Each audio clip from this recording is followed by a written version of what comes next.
dalam bidang akademik itu bonus, tapi menjadi kreatif itu paling bagus. Saatnya remaja berprestasi, bersuara.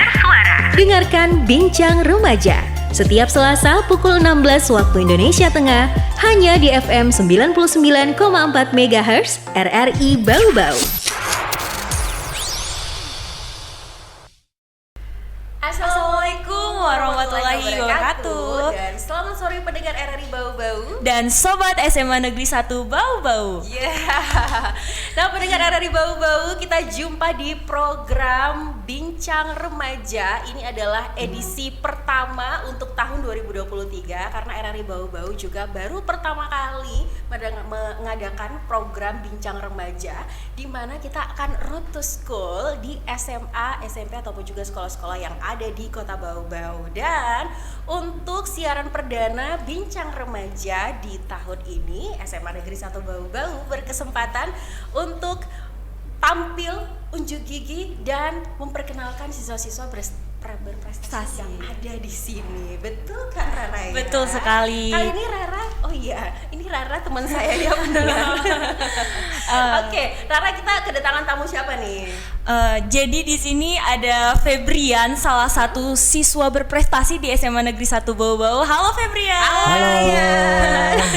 Oke, boleh mungkin dong diperkenalkan dulu dirinya. Oh iya, baik, terima kasih. Perkenalkan, saya Febrian Nur Rahman. Di sini saya sebagai narasumber dan saya juga merasa sangat senang karena saya menjadi orang yang dipilih untuk mengikuti podcast perdana tentang bincang apa tadi? Bincang remaja.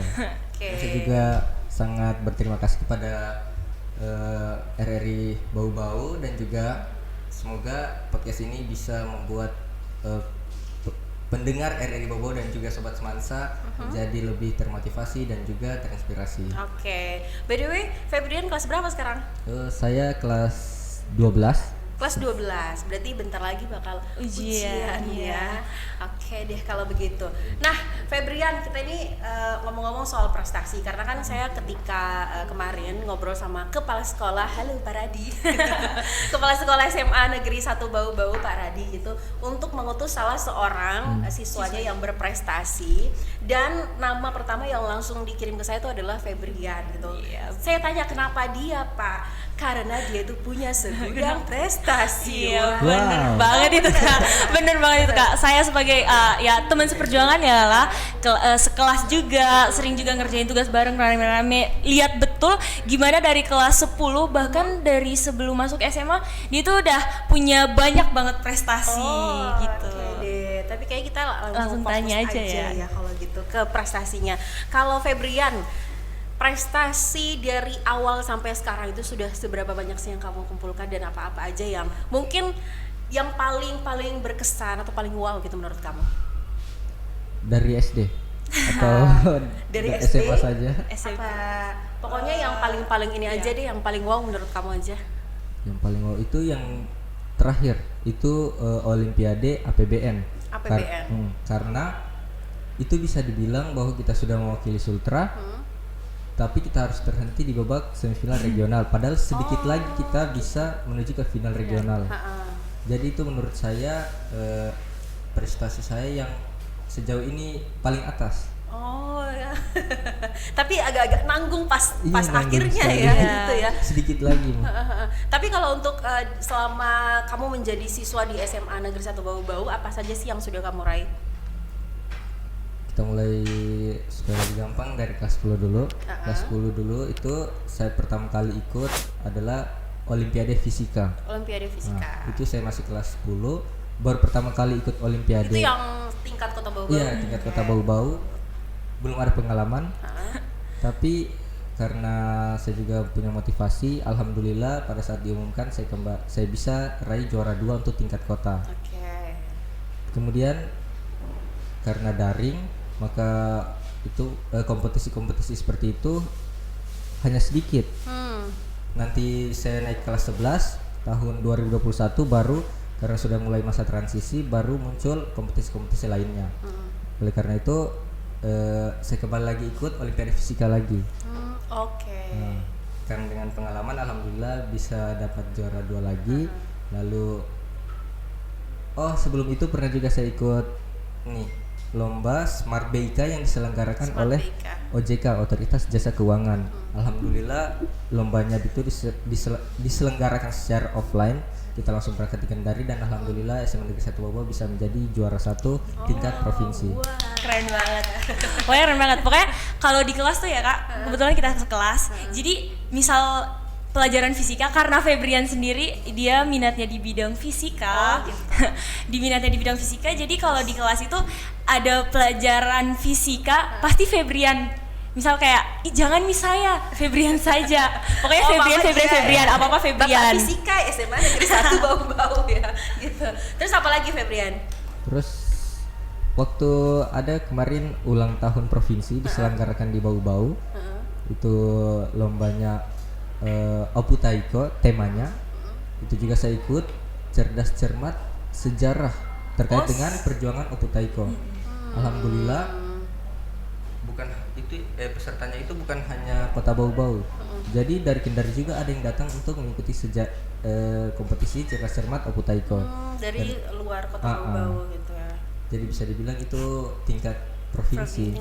Alhamdulillah kita kemarin juga mendapatkan juara 2. Juara 2. Oke. Keren. Tapi kayaknya dari fisika terus ke sejarah ketemunya di mana ya, otak kanan fisika kali ya, otak kiri sejarah ya, sejarah gitu kali ya. Oke, terus kayaknya kalau ngomong-ngomong soal prestasi yang diraih pasti kan ada motivasi gitu, motivasi belajar. Karena kalau kita lihat nih teman-teman siswa yang lain gitu, ada banyak sih juga yang belajar ya, iya banyak belajar ya, tidak mungkin naik kelas kalau tidak belajar kan.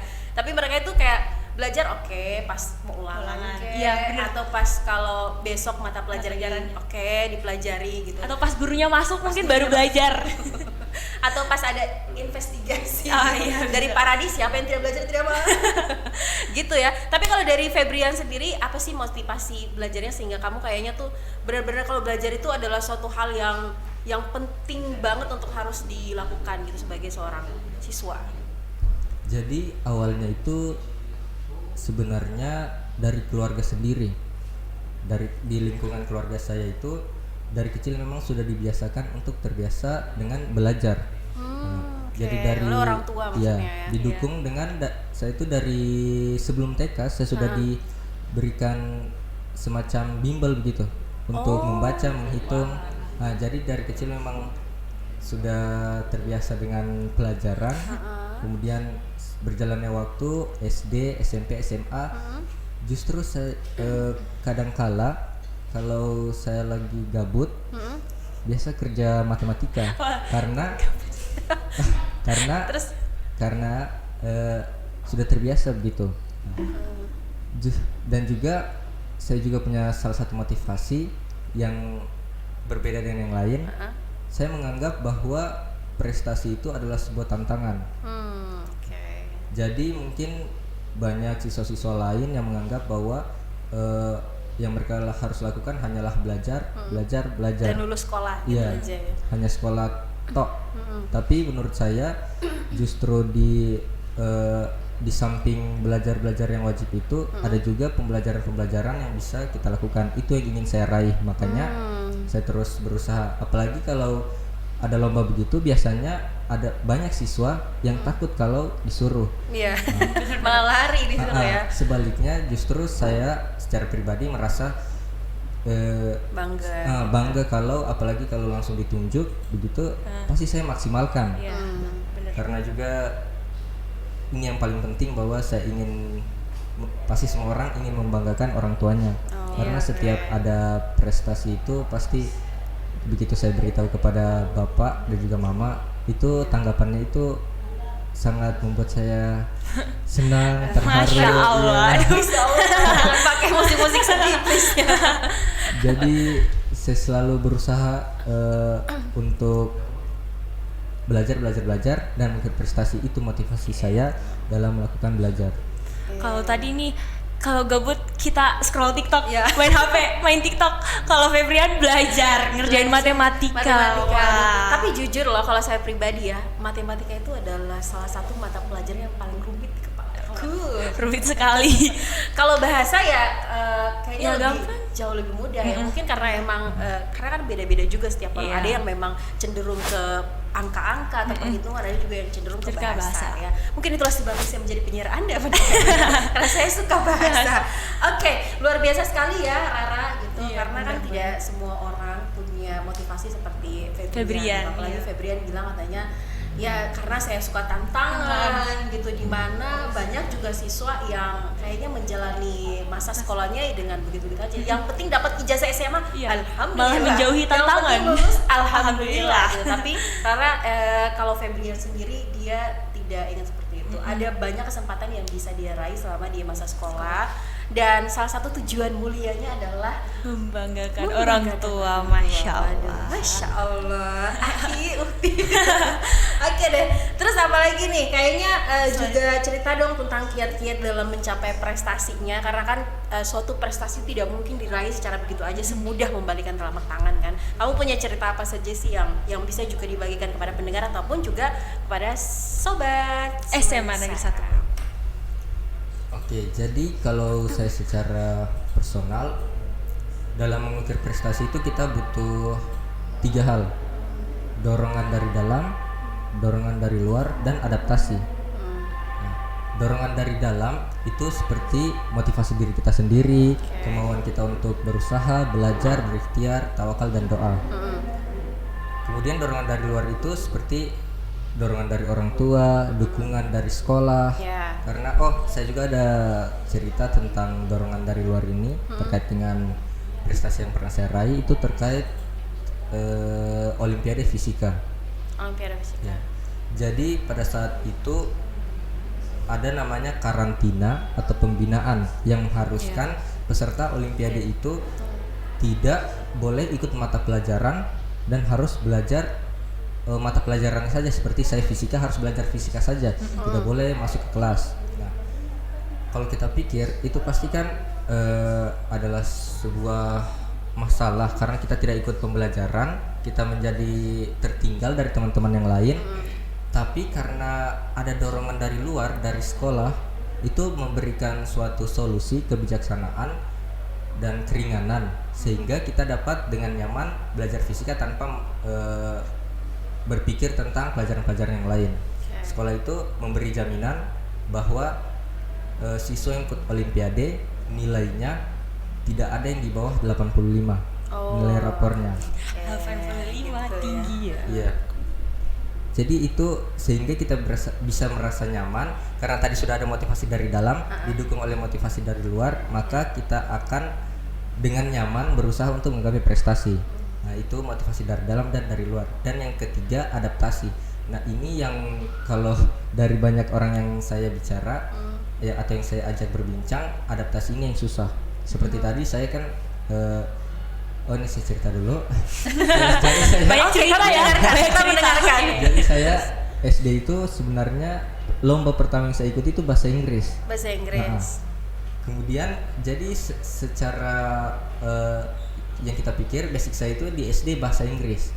Oke. Kemudian di SMP saya ikut matematika. Di SMA saya ikut fisika dan sejarah dan ekonomi. Nah, itu yang saya bilang dengan adaptasi.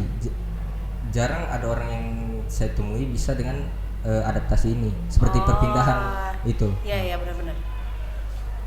Bagi saya setiap orang itu bukan hanya mempunyai satu kelebihan, dia bisa juga menguasai yang lain. Kalau ada dua yang tadi, ada dorongan dari dalam dan ada dorongan dari luar. Orang yang tidak bisa itu pasti salah satunya terganggu. Apakah tidak ada dorongan dari dalamnya untuk berusaha lintas pelajaran, atau tidak ada dorongan dari luar seperti orang tua atau sekolah yang mendukung dia. Seperti itu. Ih, ilmiah banget rasanya sumpah. Banyak Dorongan dari wah. dorongan dari luar, dorongan dari dalam ya. dan juga Tapi ya memang adaptasi. sih karena kan semua itu diawali dengan niat. Iya, Kalau niat, emang tekad kita benar-benar kuat, terus juga niat kita benar-benar kuat, segala hal rintangan apa yang kita ketemu di depan Bakal itu akan kita dilewati. bisa lalui begitu Iya. aja gitu ya. karena kan ya memang namanya mencapai prestasi tidak semudah membalikan telapak tangan, tidak semudah itu loh, perlu perjuangan, ya, perlu pengorbanan ya, perlu usaha dan juga doa yang kuat gitu untuk bisa meraih apa yang kita impikan. Nah, kalau Rara sendiri kamu punya apa nih? Karena kan kamu temannya dia, gitu. Kamu punya pertanyaan juga nggak sih? Oke, ada nih. Di samping dari pelajaran di sekolah kan pastinya ada pelajaran-pelajaran lain yang mungkin kita belajar di luar sekolah. Iya, tadi nah itu kan sempat bilang soal ikut bimbingan belajar. Nah itu tadi ada nggak sih bimbingan belajar yang diikuti mungkin?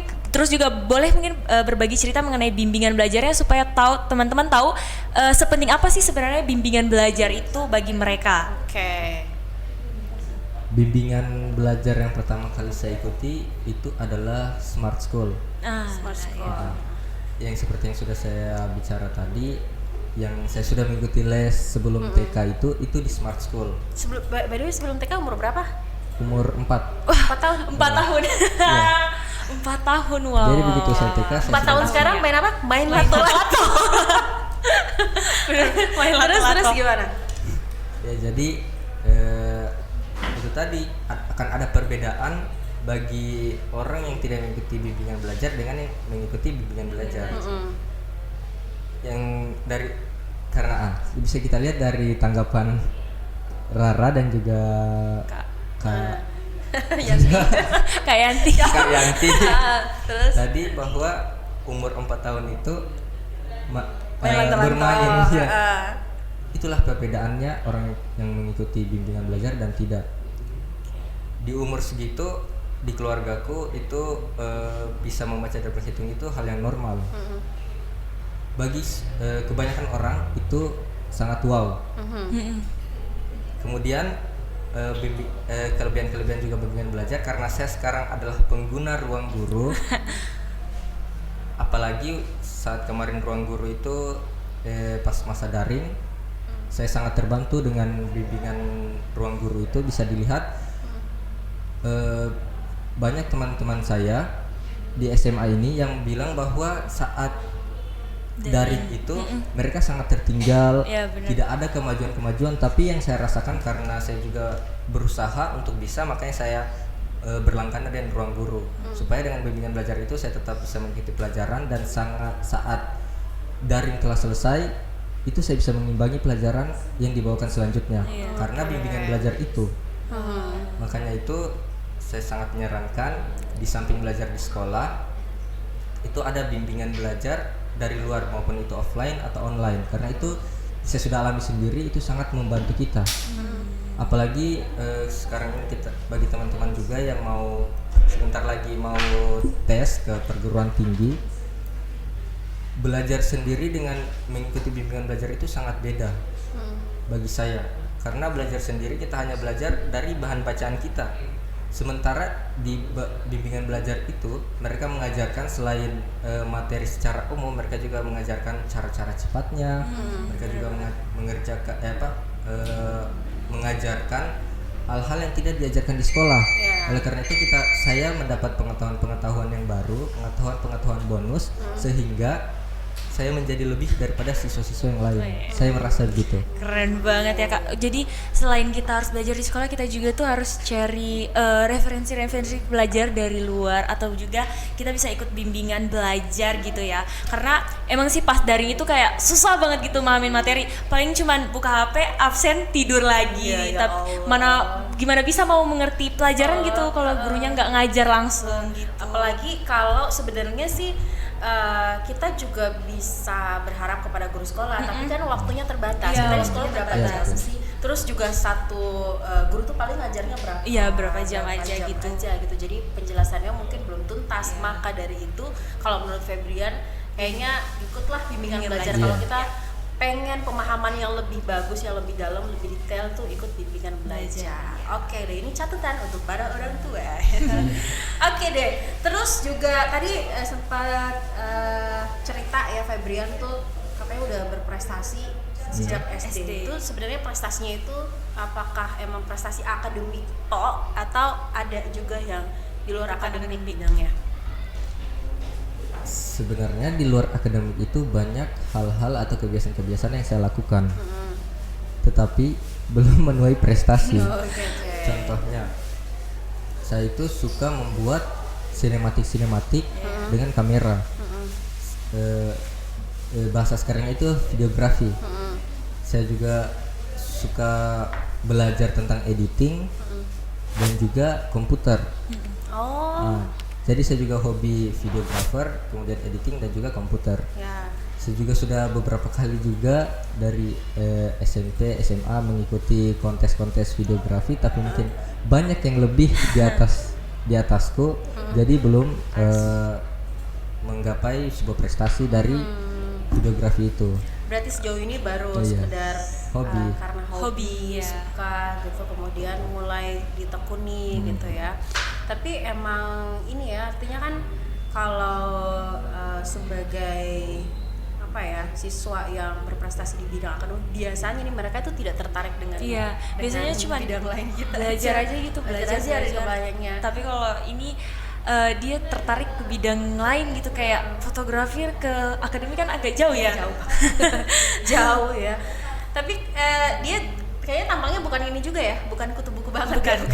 bukan kutu buku, malah kalau di kelas tuh kayak gimana, jahil.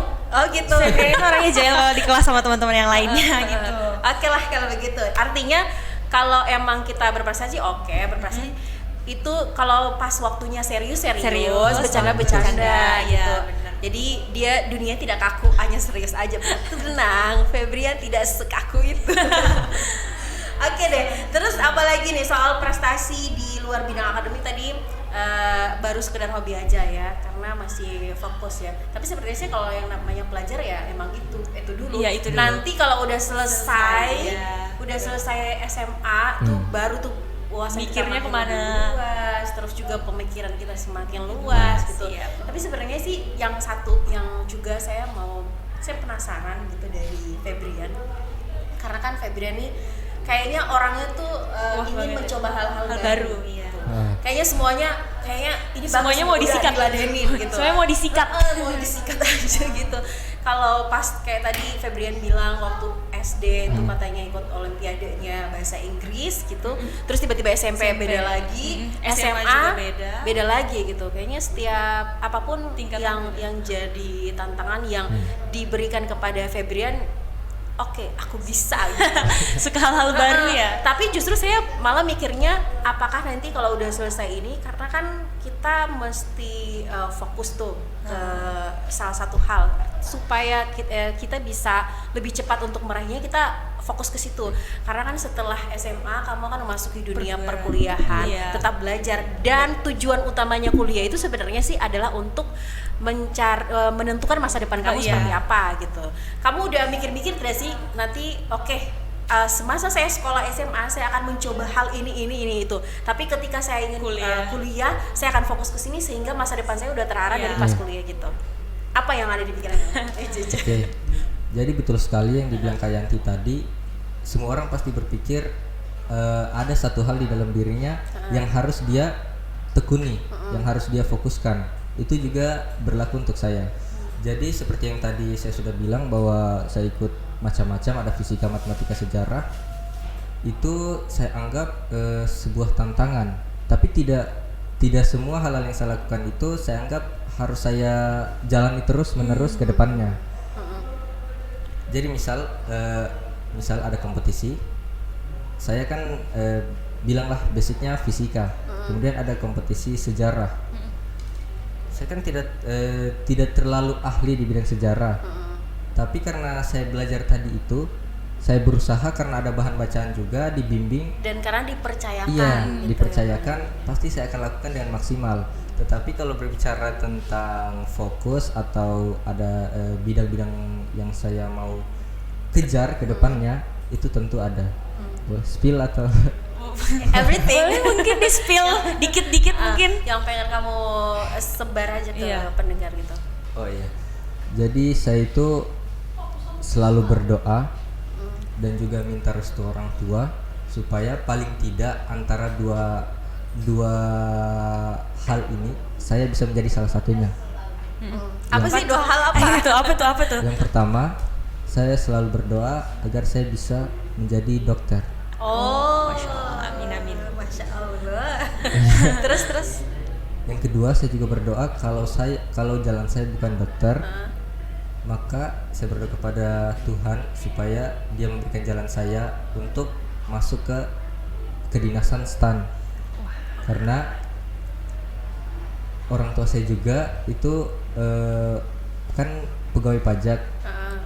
Jadi saya mungkin ini adalah hal yang alamiah bahwa seorang anak itu yang melihat orang tuanya, apalagi bapaknya, pasti akan bangga dengan apa yang dilakukan bapaknya. Jadi saya juga melihat itu, bahwa saya juga orang yang melihat bahwa bapak saya itu adalah seorang hero, seorang pahlawan. Jadi apa yang dilakukan itu, apa yang dia lakukan itu menjadi kesukaan saya juga. Jadi saya ingin kalau saya tidak bisa jadi dokter, saya harus jadi seperti bapak saya. Oh, bapaknya masih bangga. Bangga sekali kayaknya Bapaknya siapa sih? Jadi pengen silaturahmi gitu ya. kenalan gitu ya. Malah kebalik ya, malah cewek ke laki-laki ya. Oh gitu ya. Jadi ya emang sih kayaknya kalau menurut saya Febrian itu besar dan seperti ini tuh karena dukungan Orang keluarganya tua. yang besar. Bener. Dukungan orang tuanya yang besar. Duh. Kayaknya kalau ngobrol soal dukungan luar kayak tadi Febrian bilang ya, dari keluarga tuh besar, akan semakin dalam perbincangan kita ya. Tapi kita skip saja untuk yang itu. Nanti kita akan cerita-cerita juga soal apa sih sebenarnya yang juga pengen disampaikan oleh Febrian untuk jadi juga motivasi untuk pendengar, dan juga tips and triknya, karena kan yang namanya remaja itu pasti banyak godaan sana sini ya, entah itu pergaulan yang kurang baik ataupun juga dalam tanda kutip asmara. Begitu pasti, karena ya namanya kisah kasih di sekolah. Kalau lagunya Krisya kalian tahu, entah kalian tahu atau tidak ya. Tapi nanti kita akan bahas soal itu setelah yang berikut ini ya. Jangan kemana-mana pendengar, tetap bersama kami di Bincang Remaja. Ini loh, ibu sudah masakin masakan kesukaanmu. Jarang-jarang kan anak-anak ibu pada ngumpul buat makan malam. Gimana kerjaannya, Nak? Lancar kan? Ya sudah. Kalau kamu, Nduk, lancar nggak kuliahnya? Sekarang sibuk di kampus, sampai gak pernah kontak ibu. Ibu masih inget loh, waktu nganterin kamu daftar. Ya waktu dulu, sampai kehujanan. Media sosial diciptakan untuk mendekatkan yang jauh menjadi dekat. Tapi jangan sampai malah menjauhkan yang dekat.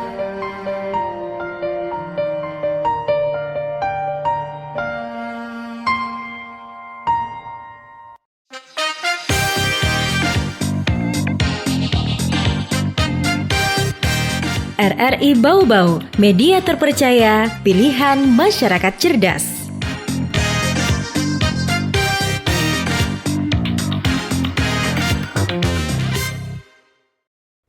Kembali lagi bersama kami di Bincang Remaja untuk edisi perdana di SMA Negeri 1 Bau-Bau. Oh ya, by the way, kita juga mau kasih tahu bahwa sekarang tuh kita lagi live di ruang podcastnya SMA Negeri 1 Bau-Bau. Soalnya Semansa 1 Bau-Bau itu punya channel YouTube juga. Iya, punya channel YouTube ya. Dan nanti juga ini akan disiarkan di channel YouTube-nya Semansa Bau-Bau. Semansa Bau-Bau dan RRI Bau-Bau pastinya. Masih bersama kita juga ada Bapak tampan di sini. Bapak Fisika katanya. Bapak Fisika, ya. Bapak Fisika ya, ada Febrian yang tadi juga sudah cerita soal kiat-kiat dia dalam mencapai prestasi, dan prestasi apa saja sih yang sudah dia raih gitu selama dia menjadi siswa di SMA Negeri 1 Bau-Bau. Ya. Oke deh. Oh ya, saya pikir ada telepon masuk, ternyata bukan ya. Terus juga ini sih ya soal kalau saya melihat ya, karena saya kan udah lama menamatkan diri saya di SMA atau di sekolah gitu. Saya tuh kalau dulu tuh kayak motivasi itu juga muncul dari guru-guru kita. Jadi kalau ada guru yang kita senangi, ada guru yang lebih ke Iya. cara mengajarnya sih sebenarnya, cara Kita suka. mengajarnya kita suka gitu. Kayaknya kita akan tertarik ke mata pelajaran Pelajarannya, itu iya. gitu. Apakah Febrian juga merasakan hal itu? Dan kalau menurut Febrian, tipe-tipe guru yang seperti apa sih ngajarnya yang kayaknya menurut kamu kayaknya asik nih, kayaknya saya langsung suka sama pelajaran ini karena cara ngajar dia gitu. Tentu saya juga merasa seperti itu karena saya juga mengalami secara langsung. Contoh, saya pernah saat itu kenapa saya bisa suka saat SD bahasa Inggris karena gurunya seru, cara belajarnya seru. Contoh lain, karena saya suka fisika, suka matematika, tapi pernah sekali saya menjadi tidak suka dengan pelajaran ini karena caranya gurunya membawakan itu menurut saya bukan menggambarkan sebuah guru fisika atau guru matematika. Karena menurut saya guru yang misal guru fisika, guru matematika, guru bahasa Inggris itu seharusnya mereka tidak hanya mengajar seperti biasa, tapi mereka harus memahami juga pelajaran Yang bagaimana mereka pelajaran yang mereka akan bawakan. Contoh bahasa Inggris tidak mungkin karena latarnya kita tidak suka dengan bahasa, tidak mungkin kita membawakan bahasa Inggris itu dengan cara-cara yang membosankan. Seperti yang saya sudah bilang, bahwa cara itu sangat mempengaruhi bagaimana pelajaran itu bisa masuk ke otak kita. Jadi bahasa Inggris menurut saya, contoh seperti bahasa Inggris itu seharusnya dibawakan dengan banyak games, dengan seru, benar-benar. dengan mungkin ada Gambar-gambar mungkin ya. ada apa? Debat-debat atau disuruh berbicara, jangan hanya disuruh kerja tugas gitu. Beda halnya dengan guru-guru yang ilmu-ilmu eksak. Itu mereka belajarnya supaya karena banyak juga yang tidak suka dengan perhitungan atau apa. Jadi menurut saya guru yang apa ya sebutannya yang sesuai dengan ilmu-ilmu eksak seperti fisika, matematika, kimia itu harus banyak ke prakteknya.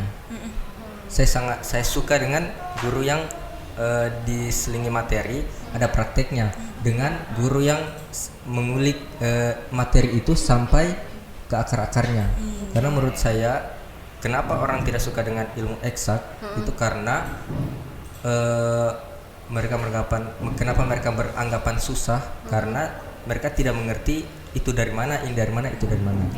Kebanyakan teori gitu ya. Kebanyakan langsung pasang rumus gitu. Iya, benar-benar. Jadi saya sangat suka. Jadi saya tidak bisa menentukan guru seperti apa yang saya sangat sukai. Tetapi harus dilihat dari pelajarannya. Tergantung dari Bener pelajaran. sih. Tapi menurut saya guru memang berpengaruh, tetapi kita atau diri kita lebih berpengaruh. Jadi misal kita tidak suka dengan gurunya dalam membawakan suatu pelajaran, tapi kalau kita berusaha untuk bisa dengan pelajaran itu, kita akan terbawa tanpa harus mengikuti pelajaran dari guru. Ya itu dia tadi, bisa ikut bimbel juga. Iya. Penjelasan lagi. Pokoknya kita cari media-media belajar yang membuat kita senang, Iya, benar atau banget. dan mengerti Soalnya gitu. kalau cuman dengerin guru ngajar tuh kayak ngantuk atau gimana gitu. Ya emang tergantung. Iya sih ya. Tergantung. Emang benar Iya, ya kalau misalnya kitanya emang juga. gurunya asik, apalagi kayak misalnya nih pelajaran yang cenderung Membosankan gitu. monoton Iya, kayak monoton. PKN atau Iya. Sejarah, Nah iya, itu benar. kalau emang cuma teori, emang kita kayaknya apalagi si anak muda ya, jiwa anak muda ingin melihat masa depan. Tidak ingin melihat sejarah ya masa lalu. sudah move on gitu ya, tidak ingin melihat masa lalu. Tapi kalau emang sejarah itu tidak semonoton itu loh. Sejarah sebenarnya menarik loh untuk kita pelajari gitu. Akhirnya kita pun akan tertarik gitu ya untuk kemudian pengen belajar lagi, pengen cari tahu lagi lebih dalam tentang mata pelajaran itu.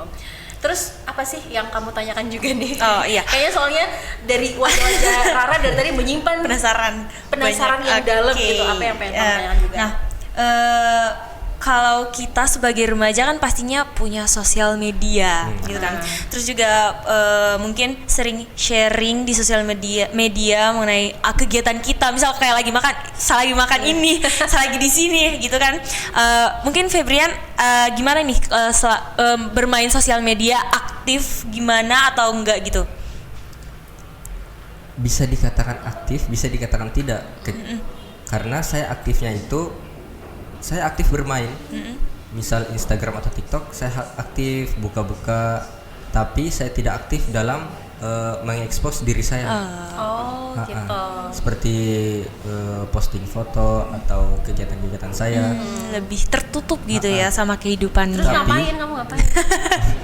Di selain apa namanya menggunakan media sosial itu untuk hanya sekedar hiburan, buka-buka mengisi waktu luang, saya juga kadang kala tapi jarang suka memposting sesuatu. Itu tapi postingan-postingan saya itu bukan terkait dengan pribadi saya, ya bukan. Contoh seperti lomba esai, itu pasti saya posting hasil karya tulis saya. Dan juga seperti video-video yang sudah dibuat ya, sinematik itu biasa saya taruh di video. Bukan saya tidak bukan saya berharap itu dinonton atau tidak, tapi saya merasa itu media sosial saya itu tempat mengekspos dan tempat bangga saya dengan karya yang saya buat. Oh iya, benar. Iya. Tapi kalau menurut kamu, kalau remaja yang suka aktif di media sosial tuh menurut kamu gimana? Secara ini itu sah-sah saja.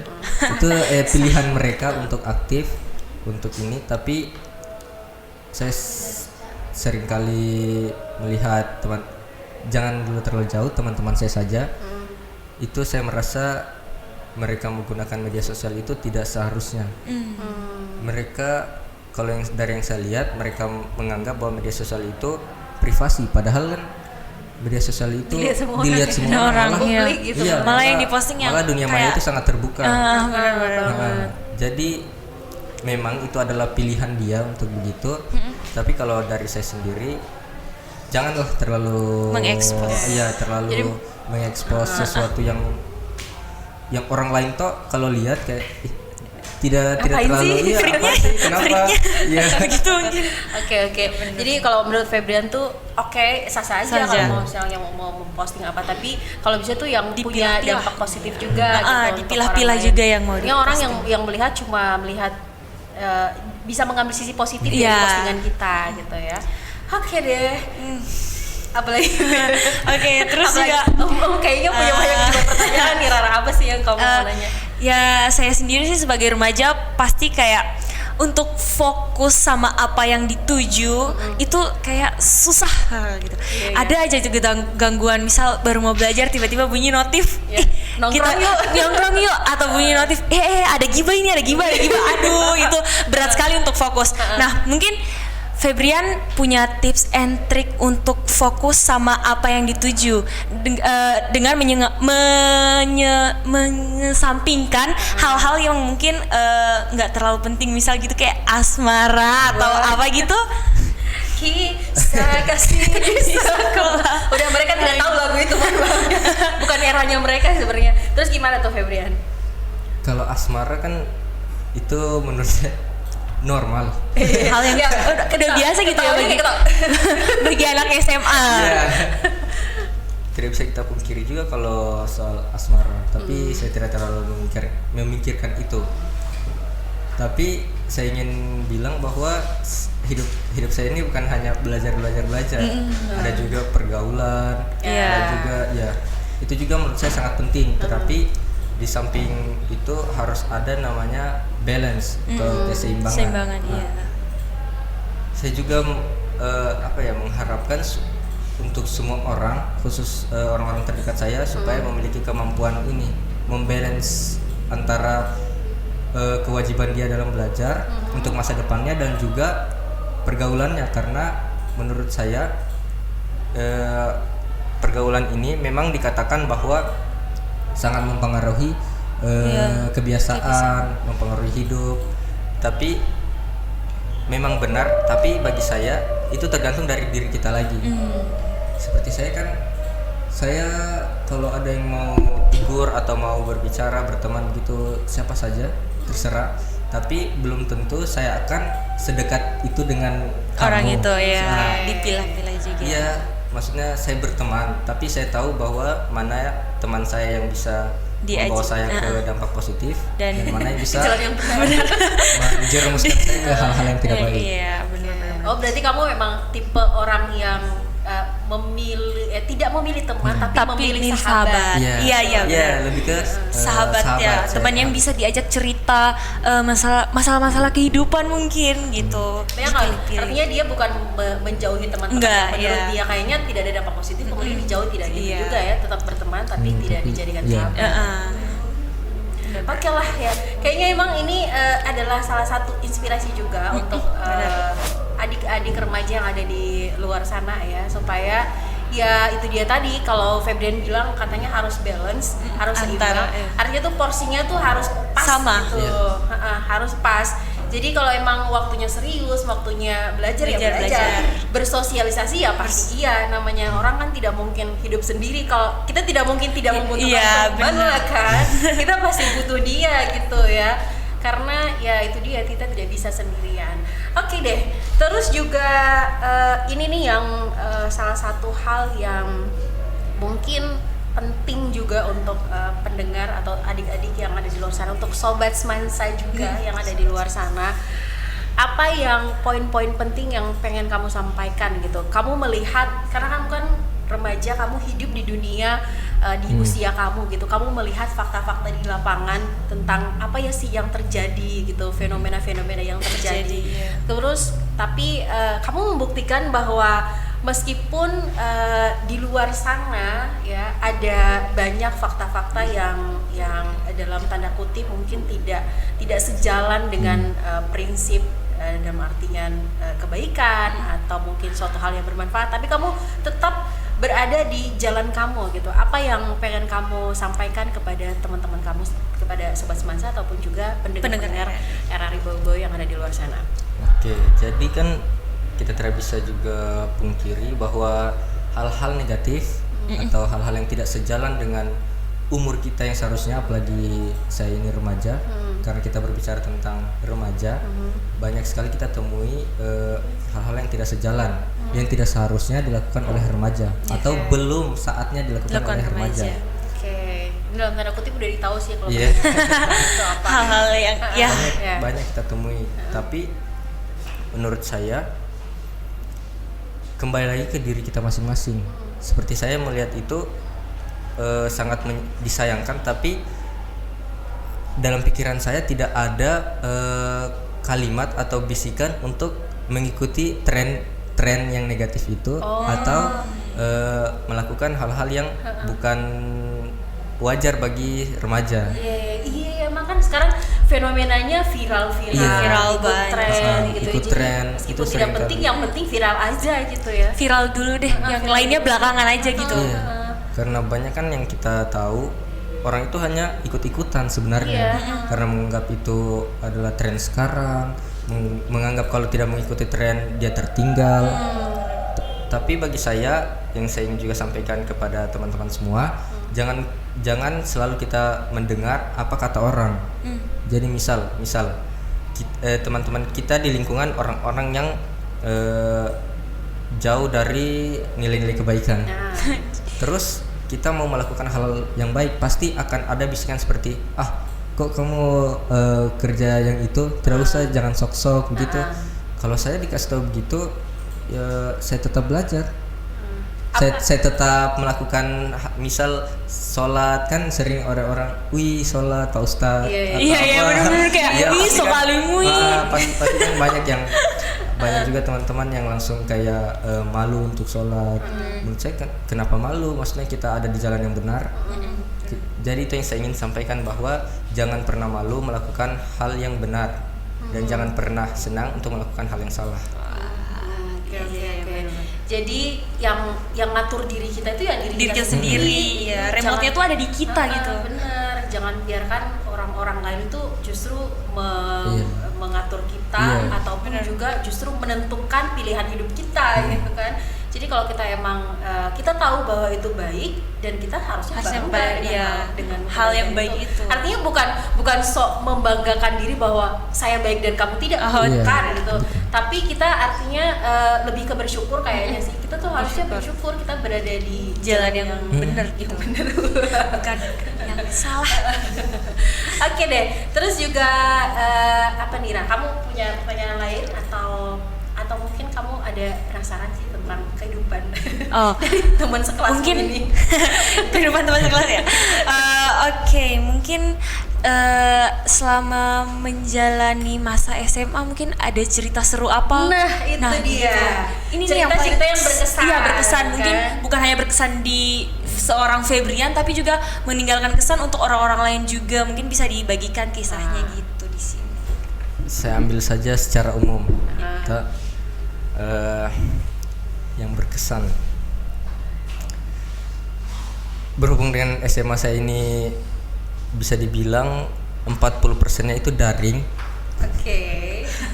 Jadi benar-benar saya tidak terlalu banyak mengalami pengalaman-pengalaman yang berkesan, tetapi di SMA ini saya mengalami dampak atas perbuatan yang saya lakukan sebelum SMA. Oh. Ya, Apa tuh? Contoh, saya pernah dulu pengalaman saya, dan ini pasti saya ingat seumur hidup. Saya pernah mengikuti program namanya SBKK, Seminggu Bersama Keluarga Kemenkeu. Oke. Itu dibuka untuk umum. Saya mendaftar, tahu-taunya saya terpilih menjadi salah satu dari 13 orang yang dipilih. Kemudian kita berangkat ke Jakarta. Di sana kami tinggal di rumah pejabat eselon 1 atau eselon 2 Kemenkeu, dan tujuannya itu adalah mengajarkan kita tentang makna sebenarnya dari Bhinneka Tunggal Ika. Jadi contoh, saya dikategorikan sebagai adik, pejabat Kemenkeu adalah orang tua, dan ada juga kakak dari mahasiswa STAN. Kami ditempatkan satu rumah ini beda agama. Jadi misal saya kan Islam, kakak yang jadi kakak saya itu Kristen, kemudian bapak juga Islam. Jadi di dalam rumah itu kita diajarkan bagaimana Bhinneka Tunggal Ika, kita dibimbing bagaimana toleransi, sehingga saat pembimbingan itu kemudian kami kembali ke daerah asal, kami sudah terbiasa dengan hal-hal yang berhubungan dengan perbedaan. Jadi begitu kita saat ini saya merasakan juga bahwa perbedaan itu sebenarnya adalah suatu keindahan menurut saya. Ya, pelangi itu indah karena warnanya berbeda-beda. Aduh.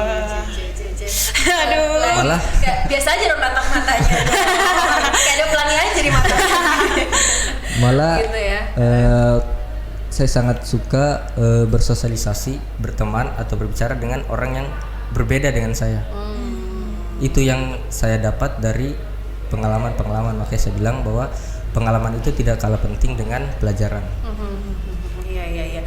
Karena ya kalau emang pengalaman itu tidak kalah penting dari pelajaran. Itu tuh yang kalau saya bilang saya merasakan banget ya, karena kalian kan masih tahap untuk belajar untuk ilmu. Kalau saya udah berada di dunia kerja, pengalaman itu sangat penting untuk berada di dunia kerja, untuk mengukir prestasi dan karir kalian nanti di masa depan kalian gitu. Jadi kalau misalnya emang ada pengalaman jangan ditolak gitu. Selama itu positif dan selama itu membangun jangan ditolak ya, jalani dan lalui gitu ya. Oke lah, kita masih ada menit-menit terakhir. Nah, ini kayaknya juga penting untuk menutup ya kebersamaan kita di Bincang Remaja kali ini. Kayaknya akan ditutup lebih bagusnya kalau ada quotes ya dari Iya benar, ada quotes. Ada kata-kata bijak, kata-kata mutiara gitu. Oke deh, quotes dari Febrian. Oke, jadi terkait dengan quotes, saya pertama kali lihat quotes itu SD, dan ada satu quotes yang saya entah kenapa saya itu berbekas di hati saya, dan dari SD sampai sekarang saya selalu memegang itu sebagai sebuah keyakinan. Dari SD udah punya quotes ya. Aduh, motivasinya besar banget ini. Quotesnya itu Apa tuh? teruslah berusaha, jangan pernah menyerah dan lelah, karena hasilnya tidak akan mengkhianati usahamu. Hasilnya Jadi nggak tidak bakal ada berusaha. perjuangan dan pengorbanan yang sia-sia. Sia-sia, iya. Pasti akan kita petik hasilnya di kemudian hari. Iya benar. Jadi itu tuh pendengar, kalau misalnya menemui kegagalan, jangan stop sampai di situ, karena perjuangan kalian meskipun gagal di situ, tidak menutup kemungkinan di kedepannya tuh kalian akan meraih kesuksesan. Iya. Oke. Karena kan kegagalan itu awal mula dari keberhasilan katanya Betul. gitu. Jadi kita harus tetap Keberhasilan semangat tertunda, kan? gitu. Iya, Oke keberhasilan. deh. Baiklah, terima kasih banyak untuk Febri. Kita kasih tepuk tangan dulu. Luar biasa banget ini. Sangat-sangat Emang tidak menginspirasi. salah sih Pak Radi merekomendasikan dia untuk jadi narasumber sih. Aduh, saya kayaknya kasih jempol 4 itu. Dan juga untuk Rara, terima kasih untuk temani Yanti di sini. Iya. Ya. Tapi tenang aja, karena kalian bisa melihat ataupun juga menyaksikan tayangan ini di YouTube channelnya RRI Bau-Bau dan di Mansa Bau-Bau. Mansa Bau-Bau. Jangan lupa di like, subscribe, dan share juga. Komen juga. Oke, terima kasih banyak Febrian. Terima kasih juga untuk Rara. Iya. Dan terima kasih untuk pendengar setia RRI Bau-Bau dan Sobat Mansa sudah menemani kita di kebersamaan untuk Bincang Remaja kali ini. Tunggu edisi Bincang Remaja berikutnya di sekolah mana? Pokoknya ditunggu aja untuk edisi selanjutnya. Sampai jumpa. Wassalamualaikum. Assalamualaikum.